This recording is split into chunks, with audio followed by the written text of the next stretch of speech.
ചിലപ്പോഴെങ്കിലും നമുക്ക് നമ്മുടെ പ്രാർത്ഥനയ്ക്ക് ഫലം കിട്ടുന്നില്ലല്ലോ എന്ന് തോന്നും. എത്ര പ്രാർത്ഥിച്ചിട്ടും പ്രാർത്ഥന നടക്കുന്നില്ലല്ലോ എന്നൊക്കെ. എന്നാൽ ശരിയായ രീതിയിൽ എങ്ങനെ പ്രാർത്ഥിക്കാമെന്ന് നോക്കാം. ഒന്നാമതായി വിശ്വാസത്തോടെ ആവണം നമ്മുടെ പ്രാർത്ഥന. വിശ്വാസം ഉണ്ടാവണമെങ്കിൽ കുറച്ചെങ്കിലും അറിവ് ഉണ്ടാവണം. ഇപ്പോൾ ഗുരുവായൂരപ്പ ഭക്തരാണോ നിങ്ങൾ എങ്കിലും പ്രാർത്ഥിക്കുമ്പോൾ ഗുരുവായൂരപ്പൻ്റെ തീരുമാനത്തിനനുസരിച്ച് നടക്കട്ടെ എന്ന് വേണം പ്രാർത്ഥിക്കാൻ. അതായത് നമ്മുടെ തീരുമാനം എപ്പോഴും ശരിയാവണമെന്നില്ല.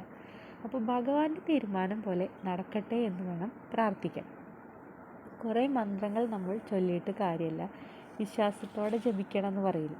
അതായത് വ്രതമായാലും മന്ത്രങ്ങളായാലും വഴിപാടുകളായാലും വിശ്വാസത്തോടെ ചെയ്താലാണ് ഗുണഫലം ഉണ്ടാവുള്ളൂ.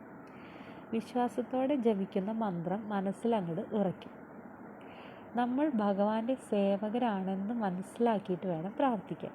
കാരണം ഭക്തവത്സലനാണ് സാക്ഷാൽ ഗുരുവായൂരപ്പൻ.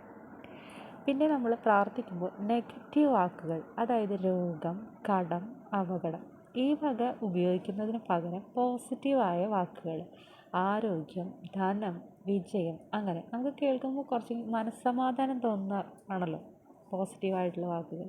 അപ്പോൾ അങ്ങനത്തെ വാക്കുകൾ ഉപയോഗിച്ചിട്ട് പ്രാർത്ഥിക്കാനായിട്ട് ശ്രമിക്കണം. തൃപ്തിയിൽ നിന്ന് കൊണ്ട് വേണം നമ്മൾ പ്രാർത്ഥിക്കാനായിട്ട്. അങ്ങനെ വേണം നമ്മുടെ പ്രാർത്ഥന രൂപപ്പെടുത്താൻ. അല്ലാതെ എപ്പോഴും പരാതി പറഞ്ഞുകൊണ്ട് പ്രാർത്ഥന നടത്താനായിട്ട് പാടില്ല. സംശയം ഇല്ലാതെ ഉറച്ച വിശ്വാസത്തോടെയുള്ള പ്രാർത്ഥനയെയാണ് ഏറ്റവും ഉയർന്ന പ്രാർത്ഥനാ രീതിയായി പറയുന്നത്. അപ്പോൾ വിശ്വാസത്തോടെ തന്നെ നമ്മൾ സംശയമില്ലാതെ വേണം നമ്മളുടെ പ്രാർത്ഥനകൾ നടത്താനായിട്ട്.